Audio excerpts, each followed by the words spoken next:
kinilo ang dalawa sa mga motor na ginamit sa pagtakas. May tama ng balang tambuso ng isa at may mga duguri. Inilabas na ng pulisya ang artist sketch ng dalawa sa mga suspect. We will get them. Just get them. Hindi, ako lang. Maliban sa mga din makipag-usap ng pulisya sa mga Oh, sige. may mga nagtitik sa mga malalaking withdrawal na mga Ano sabi mo, anak? Ano sabi? may rila na alerto. 24. Patungkol pa rin sa konsumisyong kuryente. Sino to? Jay! Sino to? Mataasan distribution. Ano? Sino to? Kanilang quiz. Dahil pinapataw naman ng gobyerno ang mga Kongreso sa mga Oh, sige. Uy. Dito. Yay!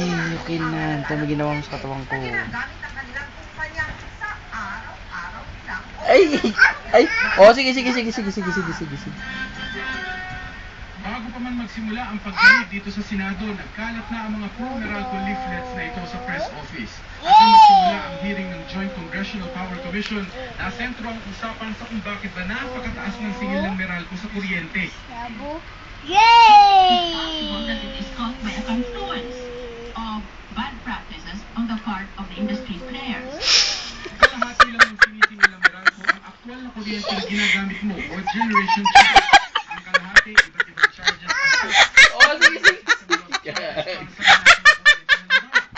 Pero lumabas sa pagkakas pinapasa rin pala sa mga customer ang gastos na ginagamit ng Meralco sa mga opisina nito. Piso kada taon. Ay, may kilig. Wala, kilig. Pero kung manulugi,